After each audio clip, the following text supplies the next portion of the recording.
Let's go get the turbo actually.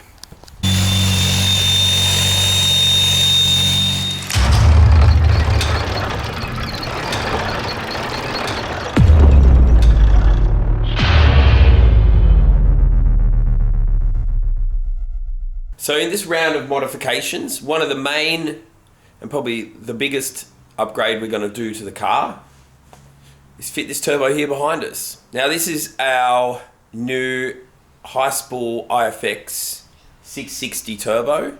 So it's a hybrid turbo using a facelift turbine and manifold. And high spool have machined it out and made the modifications to the turbine housing to take a Garrett G25 660 core and compressor cover. We've then modified the compressor cover to take the factory e-wastegate. So this thing is a plug and play unit. We're pretty excited to fit this to the car because it's going to give us a massive boost in performance. You know, with our target horsepower range, about 300 kilowatts. We're going to be really limited by the fuel system in the car. Well, not actually the fuel system, but the fuel type. Like 98 fuel, you can't get much past 300 to 315 kilowatts with the i30N before you have to go to E85, which no one's really worked out yet. Now, let's take a look at this turbo.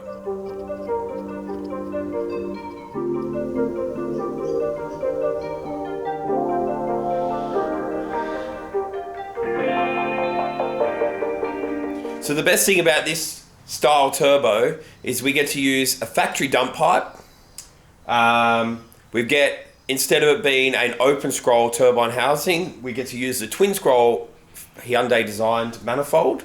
So that should give us a little bit more response on the turbo. It's going to be ball bearing and be able to take a lot more boost pressure than any hybrid high flow turbo on the market. First job we're going to do is going to pull the factory turbo out. Now, I'm pretty excited because the turbo in this car, I believe, either is a prototype turbo or a turbo off another vehicle. I don't know. Maybe we'll find a little surprise in there. And let's take a look at this one. You can see how this pipe sits very flat. Now, if you jump over to this one, see, I mean, it could be, yeah, either it's a different pipe. Not sure. It definitely looks different, that's for sure. I suspect we're going to find a lot of interesting parts on this car that probably weren't meant to be released to the public, or get in public hands anyway.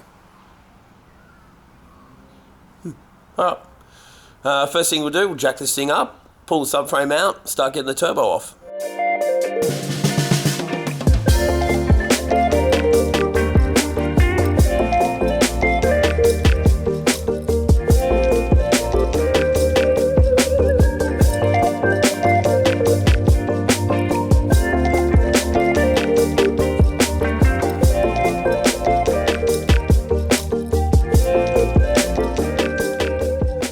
Factory turbo is out. Now let's take a quick look at it. It's definitely a prototype turbo.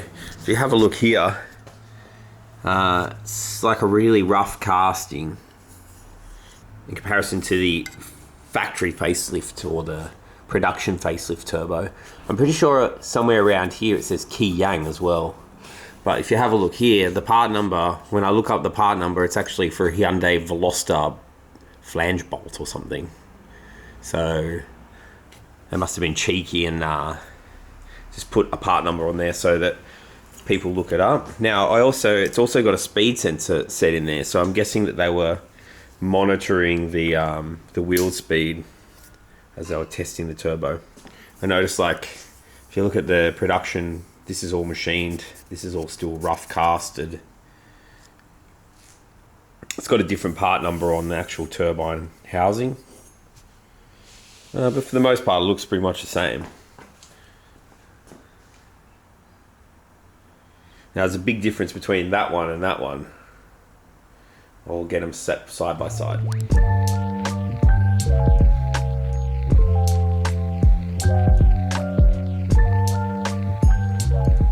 Okay, it's time to install the turbo.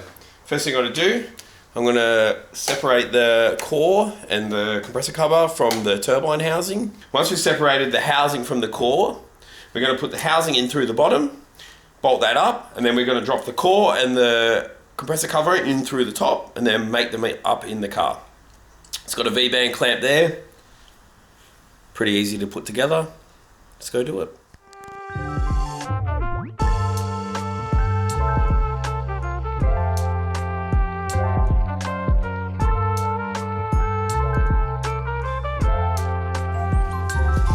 Manifold in.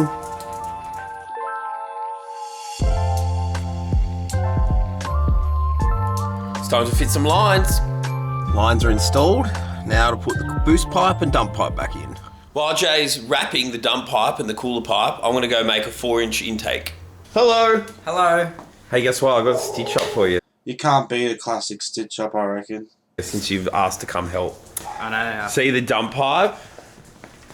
All the heat wrap's all coming off. Can you re-wrap it? I'll do my best. Can you also do the cooler pipe while you're at it too? Again, I will do my best. Alright. Okay. And then once you've done that, can you put the suspension back in? No worries. I'm actually good at that one. Yeah, you've done it heaps of times. Heap of practice. What is this fighting about? Is it because you want Jay's love? Don't touch that, you'll get itchy. Well, you're going to regret that later You'll on. get an itchy face. Bell. No good. No good. Oh, what a mess. Is it itchy? Not yet. Oh, I've been very smart in using the side cutters to peel it off. Yeah. So I don't actually physically touch it with my fingers. It looks so crunchy.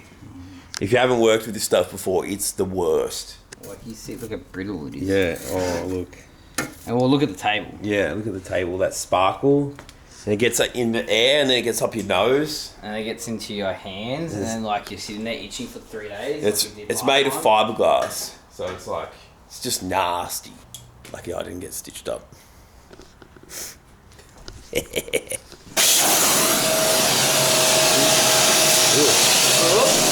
So crunchy.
So we're making progress with the intake pipe. Just got to cut a couple of pieces. I did have it coming sort of straight out and then 90 to it, but it looked a bit silly. So I'm going to go like a bit 45 and then a bit down into it. The 4 inches is going to look sick in here. Also, we managed to fit the our facelift intake into a pre-facelift. It's a little bit tighter than in a facelift, but fits in. Got the intake all tacked up. One less job to do. So I wasn't really happy with the intake pipe. It was sitting a little bit high. So I made a couple of little changes just to get it to sit a bit lower. So I'm happy with that. Now we just got to go weld it off.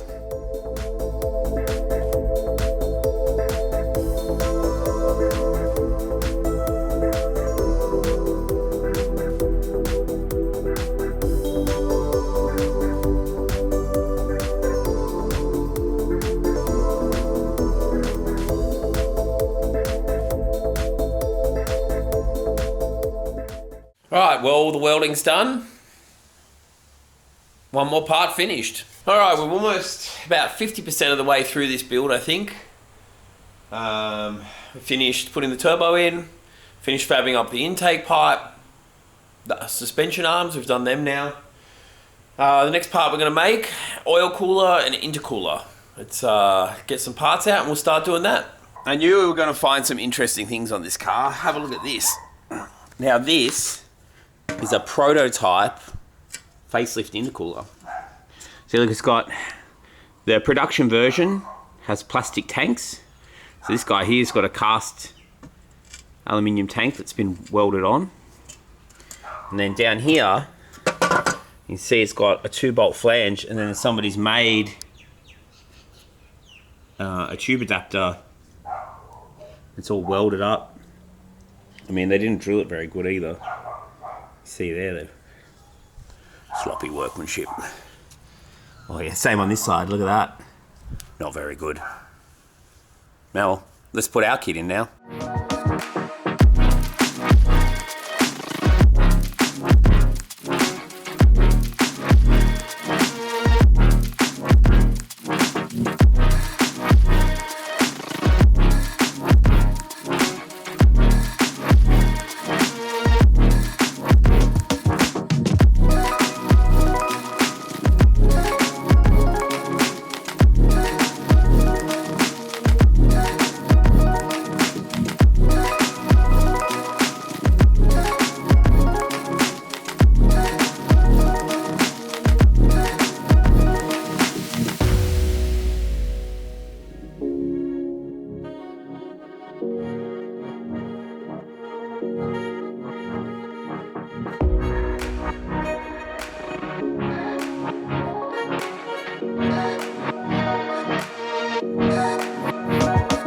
I finished powder coating the parts. Let's take a quick look.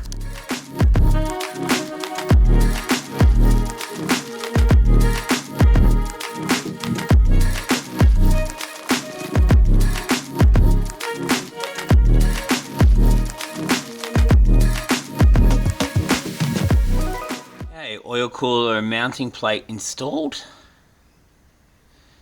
Now, if you've not seen our product before, we actually mount this oil cooler where the factory intercooler used to go, and then we seal it off at the end. So this guy always getting good airflow through the fan. It's always drawing air through it, and it's got a little bit of a relief there for air coming in, can go around the cooler a little bit as well. Alright, next thing we're going to do is we're going to put the intercooler in. We're going to put the top bracket on, cooler pipes, and then we can put the rest of the front end on.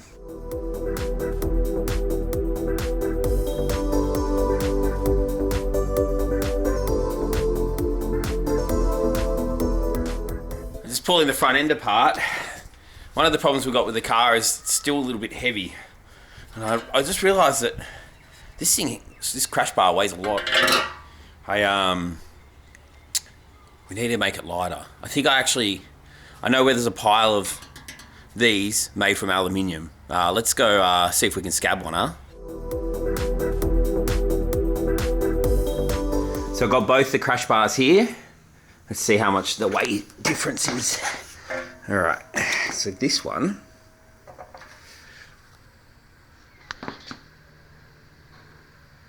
$6.15, let's say. So this is from a TCR, i30N. Well, it's not actually an i30N. It's a base model, but they call it an N. Anyway, all right, let's have a look. Oh wow, 2.3. That's a 4 kilo saving basically. That's pretty good. So with this i30 TCR crash bar, it's got a lot of infrastructure on it to mount like the ducting, the radiator, the splitter. So there's a few parts that we've got to cut off to fit on the road car. All these brackets, we'll trim them off. We've got to drill a couple of extra holes in here to clear some space, because on a TCR car it doesn't have this panel.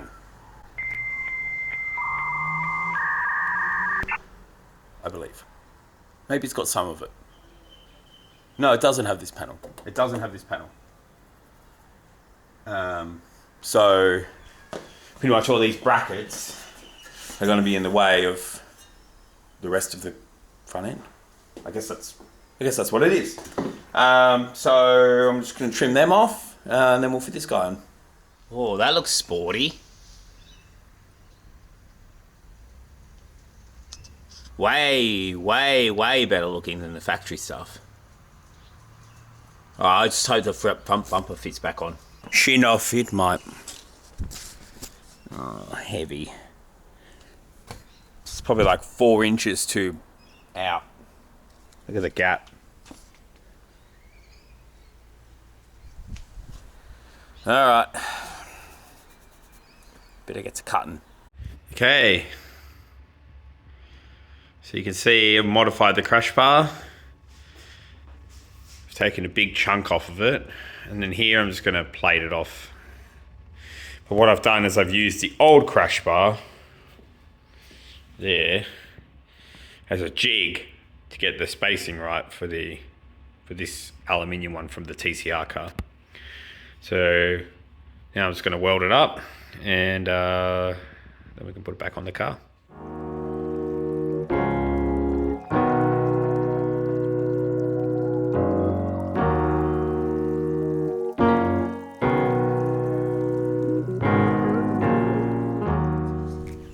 Alright, let's got everything done. Let's start this thing up.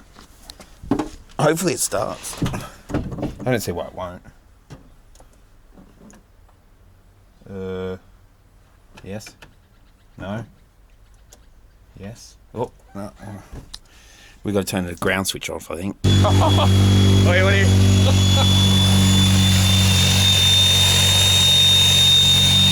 That's awesome. Sounds pretty good. Sounds awesome. That's pretty good. I'm genuinely impressed. That thing's singing. It is a cold start, but... What do you reckon? Yeah, that very well. Yeah. Wait till the pipe's on it, man. Yeah. Alright, we've just got to check over for leaks, and then we're just going to go up to the tow truck, get the Motec put in, then get wrapped. You going to say goodbye to the truck?